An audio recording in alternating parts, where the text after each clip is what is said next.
Buenos días, tardes, en el momento que esté viendo este video, me presento, mi nombre es Sergio Karim Pérez Vélez y en este momento voy a hablarles sobre la actividad número 6, que es el video de la asignatura Historia Universal. Este mismo trata exactamente sobre la Primera Guerra Mundial, la cual hemos también visto en clases y algunas veces en el libro. A lo que me quiero referir con esto es sobre cómo es o las características que demuestra una guerra a la hora de participar en ella o estar espectadores de esa misma. Como bien sabemos, las guerras son causadas específicamente por conflictos entre diferentes países, en este caso la Primera Guerra Mundial, que por su nombre lo dice, fue una guerra que sucedió en todo el mundo. Además de que si hablamos, en fin, como si la historia metiera a las guerras, nos damos cuenta que estas mismas hacen que se crezca un enorme desarrollo tecnológico, pero no en un lado muy positivo que digamos, sino más bien en un lado bélico, todo lo que tenga que ver con armas. Si nos especificamos un poco más con la Primera Guerra Mundial, nos damos cuenta que fue la primera Guerra Mundial, obviamente, y la única o la última guerra que fue cuerpo a cuerpo. ¿A qué me refiero con esto?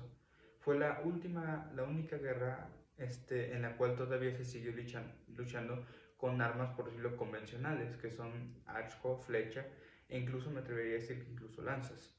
Pero con la llegada de las nuevas mejoras que hubieron en el planeta, como son las armas de fuego, los fusiles, los rifles, francotiradores, etc., los mejores fueron aumentando y se dejaron atrás. Aunque conforme iba aumentando el paso del tiempo de la guerra, obviamente esto iba perjudicando cada vez más y se quedaban sin raciones completas, ya que un arma de calibre grande, por decirlo de alguna manera, ocupaba demasiados recursos. Y ese es otro punto que quiero llegar, los recursos. Como sabemos, los recursos son muy importantes para nosotros para subsistir como especie. Cuando se genera una guerra, todos los recursos disponibles se agotan demasiado rápido, tanto los que se utilizan para creación de nuevas armas o de nuevos artilugios, al igual que la creación para alimentar a esas tropas y mantenerlas estables. Cosa que las guerras hacen que se desgasten muy rápido y que se enfoquen más en las cuestiones ejércitos que en su pueblo. Y otra cosa más que voy a comentar sobre lo que se ve en las guerras es que estas mismas no solo afectan a las cuestiones de los soldados, sino que afecta a toda la sociedad en las cuales están involucradas las guerras. Un claro ejemplo, como dice, la Primera Guerra Mundial se muestra que es una batalla entre Francia y Estados Unidos, perdón, entre Alemania. Esta es una de las principales guerras que se van librando a través del diferente vasto número europeo e incluso algunas partes asiáticas e incluso me atrevo a decir que africanas.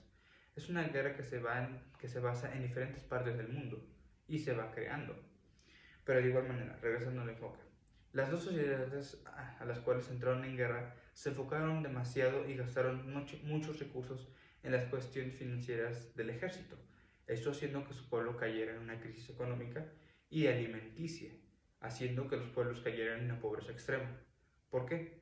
Porque así demostraba que el pueblo se estaba debilitando para mantener el estable o la guerra, por decirlo de alguna manera, mantener la guerra, la lucha, porque si el pueblo comenzara a mandar sus recursos para el pueblo, cosa que realmente no puede hacer exactamente, las tropas dejarían de tener suficientes recursos para sostener al otro enemigo, y sucesivamente así. Así que la sociedad también se ve muy afectada de los dos bandos, al igual que comienza a crear muchas diferencias sociales, y comienza a haber pobreza, desesperación, hambrunas, y eso provoca que se creen conflictos internos en diferentes países.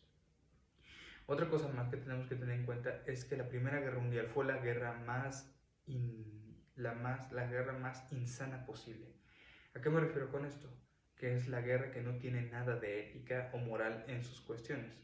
Después de la Primera Guerra Mundial se comenzaron a crear leyes de guerra que si se rompen al terminar la guerra se convierte en un criminal de guerra por los crímenes que cometió. Pero en la Primera Guerra Mundial no había límites. Cualquier tipo de arma, ya sea funcional o disfuncional, buena o mala, con acciones morales o inmorales, porque normalmente las armas que estaban diseñadas no eran específicamente para matar, sino solamente para dañar. Y eso es un gran dolor para las personas. Entonces, a partir de la Primera Guerra Mundial, mostramos que en verdad, como dice en el video, es un auténtico infierno los que tuvieron que vivir esas personas, mostrándolo el lado más oscuro del ser humano. Muchas gracias.